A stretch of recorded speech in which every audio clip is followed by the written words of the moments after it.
Hi, everybody. This is John Self, and we will be with you in just a few minutes. So join us here on Office Hours. Hi, everybody.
Hi, everybody. I'm John Self. Welcome to Office Hours. We're delighted to have you with us today.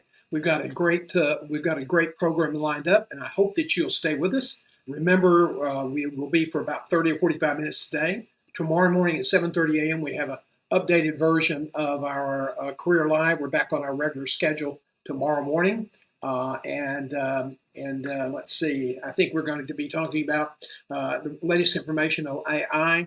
The latest update on management and executive hiring, and a preview of the career boot camp that we're scheduling in April. So we hope you'll join us in the morning at 7:30 a.m. for Career Live here on YouTube, LinkedIn, and Facebook. So today we have a great program lined up. You know, we've had people ask us about this in the past, and so what we're going to do today is talking about not just finding a job, but because the career challenges are so tough, and the career markets in management and executive recruiting are so tight and very competitive. Well, some people are considering a career change, and we've got to hopefully going to be interviewing one of our clients in the very near future who made a very dramatic, not so dramatic, but it seems that way at face value, and he's now fulfilling a vision and a love for something that he started when he was 12 years old. And so I look forward to interviewing him coming soon, and we will probably want to feature him on our career camp, our boot camp, as part of our career change issue. So today we're going to talk about career changing. And I really thought that this quote from Randy Komisar was really, really appropriate. The most dangerous risk of all is spending your life and not doing what you want on the bet that you can buy yourself the freedom to do it later. And let me tell you something. I screwed around for a long time before I had the whatever,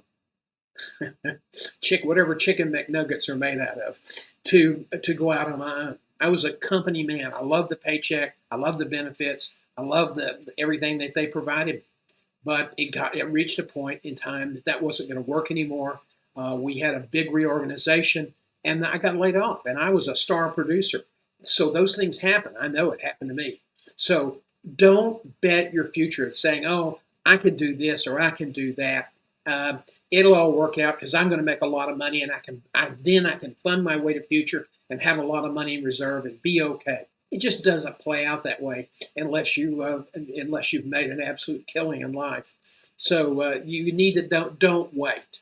You know, the other thing I ran across is this quote from Tim Ferriss, he's an entrepreneur and investor. Most people will choose unhappiness over uncertainty. Well, I tell you, the job markets right now are full of uncertainty, so there must be a lot of unhappy people. Believe you can, and you are halfway there. Theodore Roosevelt, who on one day, Valentine's Day, lost his beloved wife and his beloved mother, who recovered and went on to do great things for this country. Now, making a career change, it's not rocket science. It requires focus, it requires discipline, it requires honest reflection.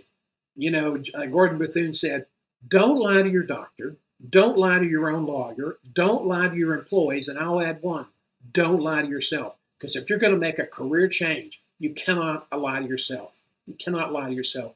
It's a bit more than, I've got this, okay? So don't, if you're going to make this kind of change, you've got to really plan and write it down. Don't just keep it in your head, because that's nonsense. If you have corporations don't have their strategic plan in the CEO's head. If they do, they ought to fire the CEO and get somebody who knows what the hell they're doing. Write it down. You are a corporation, and you are the CEO of your corporation. So act like it. And when you make a career change, which requires a lot of thought, a lot of homework, and a lot of careful steps, you've got to have a written plan, okay? So now, this is an overview today. We're not giving you a detailed rundown of how to change careers. We're going to outline the basic elements so that if you're interested in that, you can get started. And of course, I'll be available for free consults if you have questions. Now, I do want you to join us in April for our Your Career community. We're offering a free boot camp.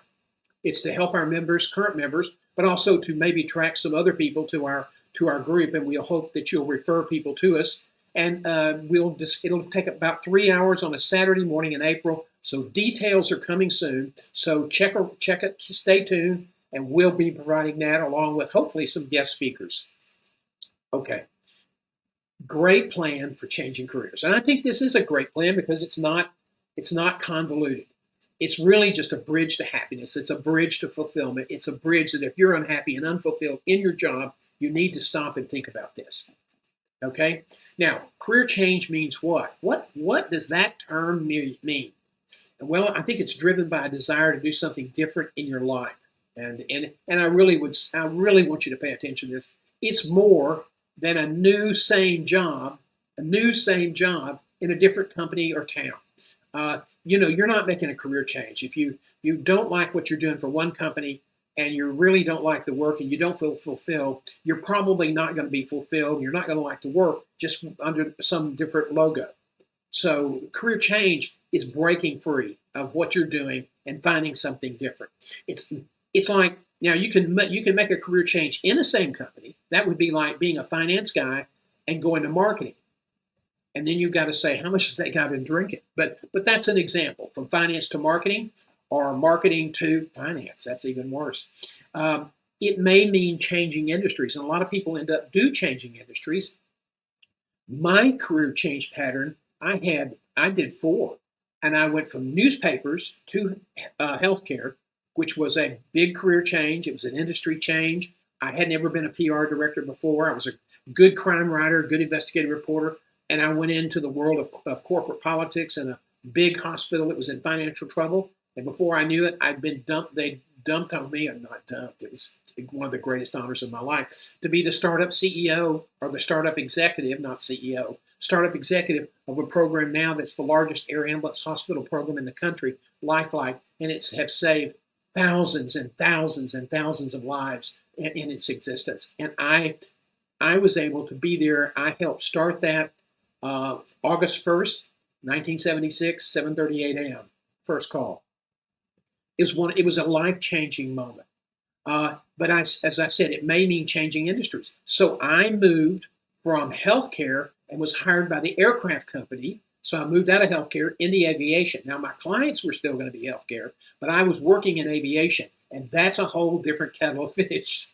You have a lot of entrepreneurs, a seat of your pants guys that have done pretty well, but are probably leveraged to their high teeth, buying aircraft and trying to build their companies. And so we set up 14 hospitals, programs across the United States, and all but one are still running today. Something I'm extremely proud of. So I changed industries. Then I came back into healthcare, but changed roles. I became a business development director for a hospital management company that I helped form. And so I did that for 7 or 8 years. We built the largest not-for-profit health system in the Southeast, in Texas, Louisiana. And that was a great thrill. And then I went out on my own and did hospital turnarounds. Another new role for me. Had never done that before. Knew about hospital operations and turnarounds, working with the company. But I took the lead and went off on my own. And then I did something really crazy. I was recruited to run to be a special projects manager, and before I knew it, I'd been assigned to run the largest private EMS system in the state of Texas, East Texas EMS, one of the top providers in the Northeast Texas area. We have 250. We had 50 ambulances, 300 or 400 people, over 13 or 14 counties. It's still a huge operation today, and that was a total different kettle of fish. So, I've had a lot of changes. Starting a search firm, never done that before. I knew what I didn't like about search, and so I set off to make it better. Now, some of these changes were pretty risk-free. Starting a search firm, not so much, but I didn't have to come up with a lot of capital to get started. And if you do consulting, if you have something that is of value to customers, or if you're able to do something that that you've been doing in the past, that's less risk averse than other career changes. But we're going to talk about that next. So step one, you've got to understand your value. Now, we talked about this in your value brand statement, but you really need to understand your value. And brother, when you get down to changing careers, it's even more important, because that is going to be sort of the anchor, the cornerstone for what strengths do you have that might work in other industries? And that's where the brutal honesty comes into play. So one of the things you have to do is you have to master the risk versus the reward. And to do that, you've got to be very disciplined. And the first things first, you've got to develop your VBS. If you're not one of my clients and you haven't developed it, it's one of my clients, shame on you. Then you have to understand your value. This is going to enhance your focus. And this is going to help you clarify the risk-reward debate. Why? Because if you understand your value, you understand your signature strengths, and you have a deep understanding of that, you're going to be able to then look at other gigs that you might like to take on, other industries, and really sort of say, okay, I see where my strengths can apply there. Then you want to make contacts within those areas, talk to people, and let them give you feedback on what they think about how your strengths measure and mesh with their industry. Now, your VBS is also very, very important, because it's going to allow you to focus your planning. That's so important. Focus planning, and it'll keep you out of wasting rabbit hole adventure time. Now, step two, you've got to create a plan. Here we are. John's going to be railing for a few minutes again on writing down the plan. Yes, please do. And listen, there's ample research, and I have ample anecdotal examples of when people write down the plan, they tend to be more successful. Now, first of all, you want to start off by identifying the types of work you would enjoy. Now, you don't want to do something, like I said, if you're unhappy in a job, you don't want to go do the same job for another company because you're probably not going to be happy. You may have a different political environment, and that may help some, but you're probably not going to be happy. So look for the types of work you would enjoy. A lot of people say, I love to cook. I would really love to have a diner. Okay, we'll talk about that. It can be really exciting. It can be extremely hard work. I grew up in the food business. I know a lot about pots and pans, washing them. I know a lot about waiting on customers, and I know a lot about long hours, long nights, and working in a bakery. But it was really rewarding for our family. But there's kinds of work that you would like to enjoy. Being a baker, being a consultant, go into raising money for not-for-profits, okay? There are a lot of things. One of the things you next want to do, define where you want to do it. That's really important. Do you want to stay in the same town, okay? Is there an opportunity for you to find a different career in the town you live in now? The smaller the town, the less likely, okay?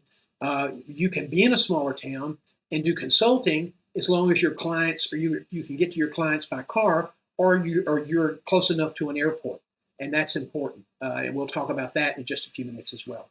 Then do a SWOT analysis. Do your strengths really align? Now, we talked about this earlier. This is critical. You've got to really be honest with yourself. Is this really possible? Or is this me smoking something that's only legal in Colorado and a couple of other states? Then you want to outline the steps it's going to take to make the cross. You want to think about education. Am I going to have to get any more education? Am I going to have to get some certifications or a licensure? And then you need to build a plan for execution. That's extremely, extremely important. This plan has to be written, and you want to have steps for execution. Those will change, those will be revised, but you got to start. Why? Because you got to hold yourself accountable. Talking about changing careers is like talking about finding a job. If you don't get off your keister, you're not going to do it. Okay? Capital resources. How much money is this going to cost me to change careers? It's the same principle as looking for a job. And you've probably already snapped on that, but there are some important differences. Okay, you really have to pay attention to the alignment with your strengths and whether those fit with a new company. That has to mesh. Capital resources. If you're going to have to get a degree, or if you're going to have to get certifications, and it's going to take 6 or 8 months, do you have the resources to support yourself, or will your schedule allow you to keep working in your day job, your Joe job, as they say, to fund that while you make your change? Step 2. Here is where you really have to stop and say, can I do this? You have to be the CEO of you, okay? You have to have deep accountability for performance metrics. And when you write your plan, you've got to say, how long is it going to take me to do this? What do I need to do here? How many people do I need to talk to every day, every week? What steps do I need to take to get my name out if I'm going to start building a company? Who do I need to be talking to and building relationships? Now, the other thing, and I know you've heard me say this before, so I'm going to repeat myself. You want to keep a journal. Keep a journal. This is not hard stuff, okay? My mind is not really handy here, but, I write down stuff all day long when I'm talking to clients or other things. I follow it up. I have an idea journal where I really think about newsletters and scripts and things like that. So I don't confuse my daily journal and my idea journal because I've got so much going on. But you need to keep up with, who did you talk to? Is there a follow-up? Oh, I'll remember that. No, you won't. You're now out into strange territory, and your brain's gonna be loaded with stuff. So write it the heck down. Don't depend on your memory, okay? You'll get embarrassed. And sometimes you have a window of opportunity to follow up with somebody, and you're looking at a king of somebody who screwed up more times early in my life because I didn't make notes and I didn't do the follow-up, and I lost out. And that's not what you want to do, okay? It's really, really important that you change you just got to change your orientation. When you start doing something that's not normal, if you leave your comfort zone of being a CEO or a financial planner or a consultant on value-based care, Any of those things, you're moving into different territories. So keep a journal. You know, these things right here, you see them at, and college kids have them, and kids, you know, Walmart sells these for $1, okay? And it's, you know, and it's, I keep it up. I keep, you know, I'm like everything else. I do active reading, so I tab everything. And when I have career coaching sessions, I write stuff down that I'm supposed to follow up on. And I'm now using an AI product that helps me keep track of that. But this is important for you to really consider. Is absolutely keep a journal and record calls, meetings, places, informations, ideas that you have. Copy and paste file. You know, there was a great presentation yesterday by one of the Instagram and YouTube thought leaders who has millions of followers. And he got that way because he did what they call cut and paste. Now everybody says, well, you know, that's not really original. You know, is that really the right thing to do? Well, if you do it with cut and taste, as he says, that might be a great way to come up with new ideas. To be perfectly honest, there are not a lot of new ideas floating around. I read a story in the Wall Street Journal that Jim Giordano sent to me. Thank you, Jim. I appreciate it. And he's one of our great followers, too. And he said, he sent me this journal story, and it was really interesting because they had some stuff that was really good and right, and they had some stuff that they completely fouled up on. So I'm going to do a post and follow up on that and post it on LinkedIn, and I'll probably put it in our newsletter at some point. So it's just really important that you keep your journal, you keep your ideas, because you're not going to remember all this stuff. And the journal is a key to measuring and tracking your accountability.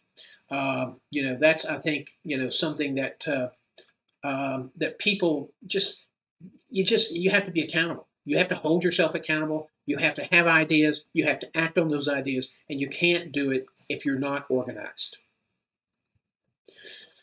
Okay, step 2 continued. You want to prepare your case. Now, this is where the fun starts, I think, because you're starting to connect the dots.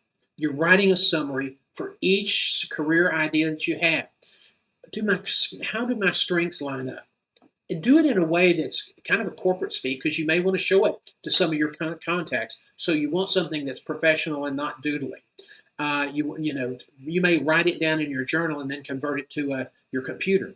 But you want to be sure, is there enough of an interlock here so that if I want to make this change or I start pursuing this change, I'm not wasting my time. And if you get input from connections you make in other industries where you would like to work, that would be very helpful. Along the way, you want to be sure that you're really being honest with yourself about translating your strengths and how that will add value to another organization.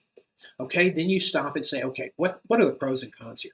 This idea is great, it's sexy, I'd really like to do it, but it's got certification, and I may have to go to school for 6 months, and it's really, that's a con. That may not work for me. The pros are that people said I'd be really good at this, that there's openings in the industry or there's opportunity in the industry. So that's the kind of give and take that you have. And you get that from doing calls and doing a deep dive. You're not going to do a deep dive necessarily on the internet. That will help you only so much. Occasionally, you got to talk to a human being. So get out of your safe zone and do that. Get the real world feedback from your coach or from industry resources. I had to drop in the coach plug. Okay, you want to be creative and you want to push yourself, okay? This is also something that I think is extremely important to do.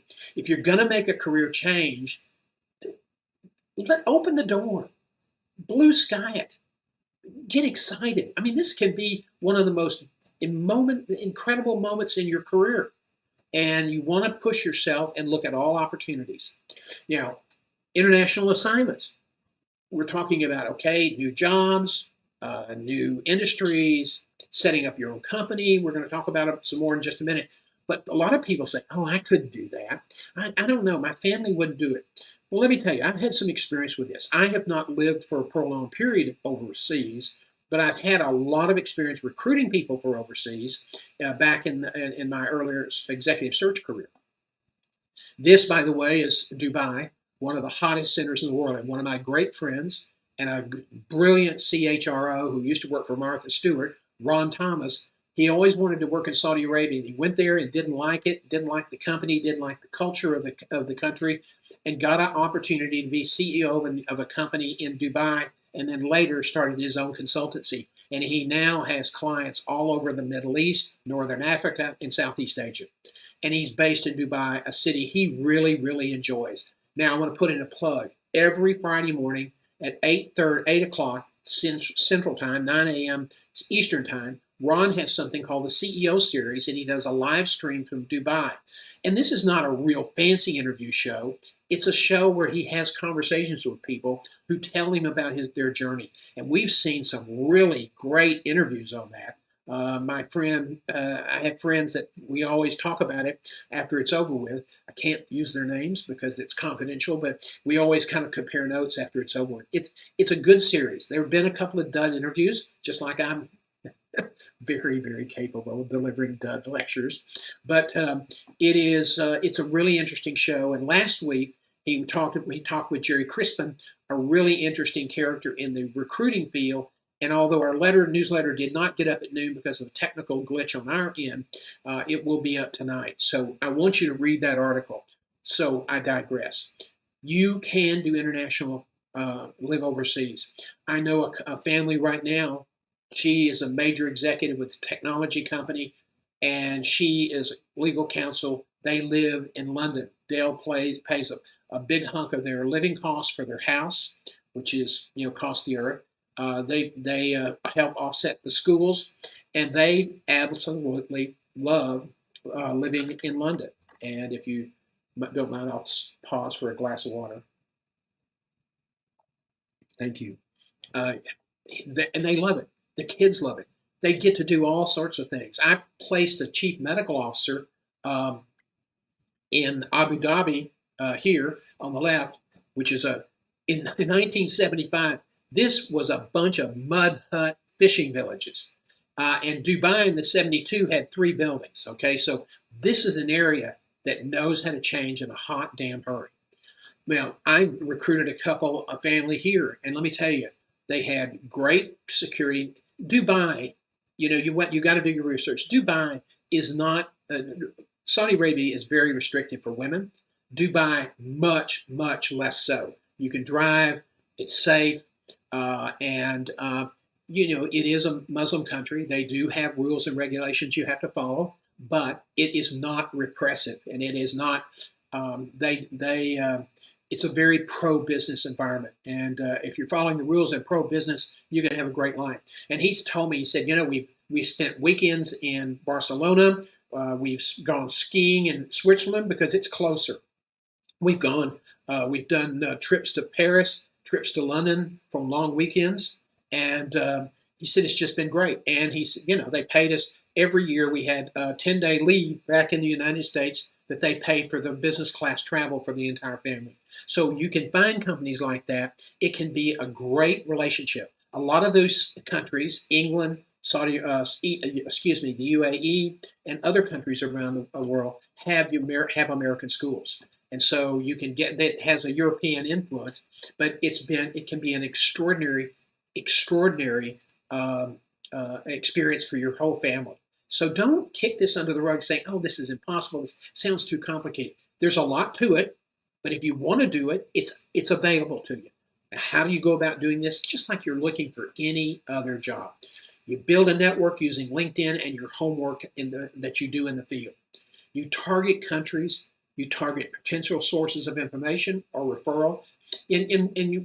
What you're doing is looking for expat Americans or maybe Brits or somebody like that, Canadians who are already in the country and that can give you information.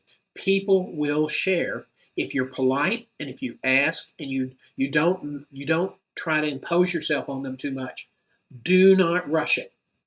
Okay, relationship building is instrumental. So select your connections selectively because you can't manage 200 or 300 people. You got to get down and find a group of people, and you're going to wean it down, and you'll bring some new people in and get rid of some people, or at least not talk to them as much until you find the people who care and who will help you. Okay. Now, when you start talking to companies over there, do not rush it. Okay, they'll set the pace. Now in the UAE, their clock is yesterday, or we're interested, we'll be in touch, which could be 2 months. But once they say go, you better get off your rear end and go, because that's what they want to see. They want to see people who are action oriented and can do. A company that can build this kind of environment from 1970, and this picture was taken just 2 years ago, and it was pretty much like that when I was there. That they know how to go in a hurry, so that's what they're looking for. Now, when you do work overseas, it's like going into a new company. You have to understand the culture, and you have to be very careful about what you say, because they don't like, well, in the U.S. we do it this way. Okay, that's the worst thing you can say. What you want to do is learn the customs, make relationships, and add value in a very respectful way. They're doing very well, but they need our expertise, and so you can take advantage of that, and you can have a great adventure, and your family can have a great adventure. Okay, now other people say, well, I can start a company. I always wanted to be a consultant, or I have an idea for an internet company, or I want to go out and do planning, or I want to go out and do physician recruiting, or whatever. Okay, it's so exciting when you get started, because you feel like, God, finally I have control over my own destiny. That's the good news. The bad news, you have control over your own destiny. Okay, and you have to hold yourself accountable. Now there's a lot of romance. People say, oh, I've always wanted to own a diner. Okay, let me tell you something. If you're looking for a job that can absolutely grind you down, being in the food business, that can do it. The old joke, if you want to earn a little money in the food business, you got to start with a lot. Well, that's not true. There are a lot of people who've made millions in the food business. But let me tell you something. It's hard work, but it is incredibly rewarding to serve others. My family in Tyler, Texas, where I live now, we were a part of so many families' Thanksgiving, Easter, Christmas celebrations. People, our cakes, our pies, our Danish, our coffee cakes, our bread, everything. We were part of their celebration. And in a way, they kind of opened their house to us. And they were so kind, and they were so grateful for our contributions. But it was hard work. So understand, you can do something like that. If that's your passion, if that's your love, great, do it. But just understand that every change has a downside. You've got to do your homework. And the reality is, it can be really tough. It can be really scary. But if you have a good plan and you work it hard and you execute it, you can be successful.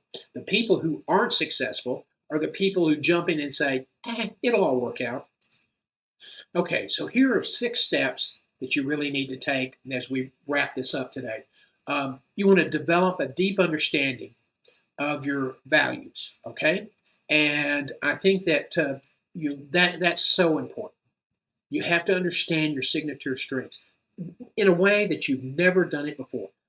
Looking for a job, I mean, you're in your safe zone. You're in your industry. You know this work. If you've been a hospital CEO or an academic COO, or if you've been, a business developer, you're still in your safe zone. You may be going through a lot of stress now because it's a tight market, but you're still in your safe zone. When you start moving outside your safe zone and representing your strengths are going to work for other companies or other industries, you have to really be honest with yourself, and you have to have a deep understanding of that values. Then you have to be, as I said, unfailingly honest. You've got to be honest with yourself. You've got to get out of your safe zone, because success does not grow in your safe zone. And you have to push yourself. And that's where a lot of people fail. It's a lot easier to go play golf on Tuesday or Wednesday than it is to do tough work. And I know a lot of CEOs in healthcare who are not where they should be because they didn't put the hard work in. They sat back and waited for the phone to ring. Well, it won't happen in a career change. You're going to have to make that phone ring, and you're going to have to do networking probably more aggressively than you would have if you were just looking for a job. And a lot of people don't even do aggressive networking looking for a job. Do a deep due diligence dive on your ideas. If you have an ideas, you can't just say, oh, this is a good idea, everybody's going to love it. Stop. it's not your idea. It's not your job to fall in love with the idea. It's your customers or potential customers. So you have to be. You have to. You can't just hope that it's all going to work out. You can't hit the golf ball close to the hole and hope it's going to go in, because it rarely does. That attitude is just BS. Don't do that to yourself. Do not BS yourself into failure. Then you have to network, network, and network some more. People will help you. Oh, goodness, they will help you. But you have to ask them. And you have to understand that they're doing you a favor. And I think that you have to, you basically, you just have to pace your time. You have to be patient with people. And I think that it's just something you have to do. You're going to have people that ignore you. You're going to have people that are, not willing to, help you. They're not going to be willing to, give you any time. Okay, fine. Don't waste your time with them. They're jerks. Move on. You're gonna run into jerks in this. And sometimes you see people and the jerk alert bell goes off. Don't waste your time with those people. Okay, this is a really tough thing to do. Okay, and that's one of the reasons that your career community is here. I've changed careers. I've changed jobs. And I know what it takes to do it. And I've had jobs come to me on a platter, and then I've had jobs that, oh God, it took me forever to work it out. And one time I took a job out of desperation, terrible culture, run by a bunch of finance guys, and here I was, a business development guy mentality. And thank God my former boss at Herman, Bill Smith, who gave me this incredible opportunity to run Lifeline, called me back and said, "What are you doing? I got an idea. I want you to come over here. I know you can do something with this." And that's where affiliated hospitals got started. When I came there, we had 3 hospitals. When I moved on, we had close to 42 hospitals that were affiliated, shared services and education. And then we had 25 that were under management on a month-to-month basis. It was great fun, and I learned a lot. And so, every place I've gone, every place I've moved on, I've learned so much.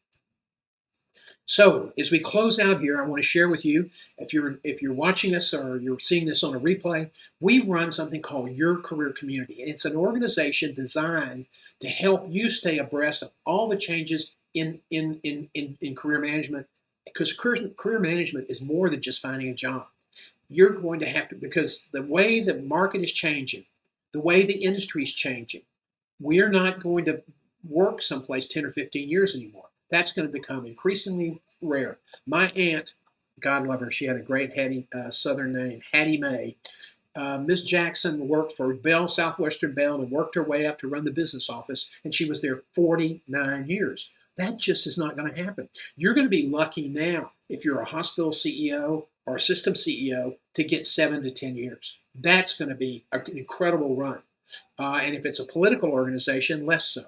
If it's a startup organization, it can go either way. So you need to get really comfortable with how the job market is changing, and stay abreast. Even though you may not need a job, you will need to promote your career, because the way the brand management business is going, you're going to have to keep active on LinkedIn to be visible. If you do lose your job and you haven't done any of that work, it's going to add 3 to 4 months, maybe 5 months to your job search. And it's only going to get worse in terms of extended job searches. So we encourage you to take a look at this. It's $49 a month, $1.63 a day. There's no contract. If you don't like what we're doing, then you can drop out immediately. We're growing. We're not where we want to be. We're still working on our programming, but we want you to become part of our organization. You get an all-access pass to our education online on demand. And you also get discounted one-on-one coaching programs. So we'll help you. We're going to be adding some executive coaching products and some higher-end, high-ticket offers where we will actually do things for you in terms of your LinkedIn profile and other things. So take a look. We're a young organization, but we are growing, and we would love to have you as part of our community. We're looking for people who want to communicate and contribute and help us build this organization. And we're not trying to make a lot of money. I enjoy helping people. When I decided I'd had all the traveling I could stand, and I mean, it was it was almost like somebody put a sharp stick in my eye. I was just so exhausted and so worn out that after 42 years of traveling, and I did it most of over that time, I finally said, "That's it." So my goal today is never to get on a domestic U.S. airliner again, and I don't have standing with any of them anymore, and I don't care. I was a loyal United flyer for years and years and years, and they treated me well for the most part. But I wish them well. I just don't want to get on their airline anymore. Certainly not the Southwest Airlines these days. But anyway, I digress. So I started to do this, and what I found is I absolutely love helping people. One of my clients just made this incredible change, and it's really unique, and we'll talk about that later. He's just accepted an incredible offer. It's outside his mainstream. He's going to be doing something he's had a passion for since he was 12 years old. And I'm so thrilled for him. He's one of the nicest people in the world. And God reached out and took care of one of his soldiers when he hit his new employer and this guy together. And I'm not going to mention his name right now, but I do want you to know that it was such a joy. And I've helped others, and I have people that are talking about making changes, and I keep wanting to get the whip out, but that's not yet. But I'm here to help people, and I absolutely love doing that and trying to help them figure out how to solve this job riddle. So if you have an interest in joining our career community, this is the web page, and there's a red tab over here. I don't know if you can see my cursor or not, but it is a tab, and it has various messages on it from time to time. Right now it says the gateway to membership. You click that tab, and it'll take you to the membership page. You click your career community membership block, and it'll take you to a landing page where we explain the program. And then if you have an interest, all you have to do is go to the checkout page, and you're in. And we will do everything we can to work to keep you involved. Now, this is a combination. If you like self-study, you'll get it. If you like somebody to help you feed information to you every week, we do that in office hours, in lunch and learn, in our morning career, Thursday morning career live, which we kind of summarize developments. And then Friday morning at 11, we spend 30 minutes or so answering career questions. And that can be very useful in terms of getting information and insight. So I hope you'll consider joining us. We'd love to have you. We're really trying to build a great company.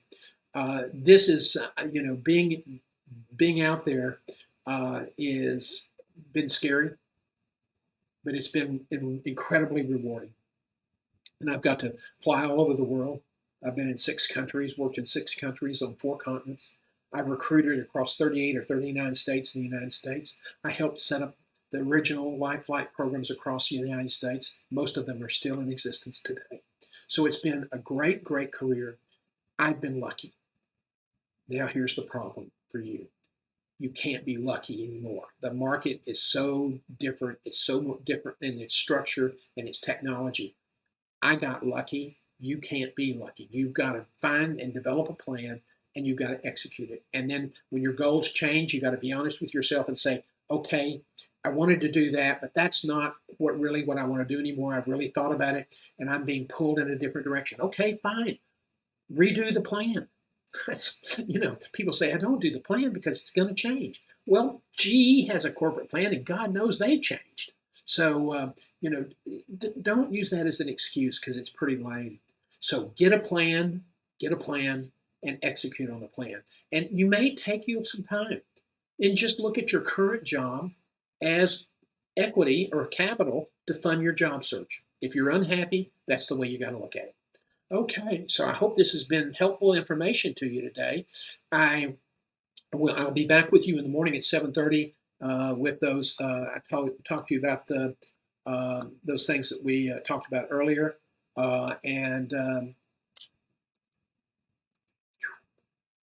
office hours is on 4:30 every Thursday. We're going to stay here for a while and see if this is better. I appreciate your input. If 4:30 is not a good time, if 4 was better, then we'll go back. We're just kind of experimenting a little bit. And again, tomorrow morning, it's 7:30. I'm hitting all the buttons here wrong.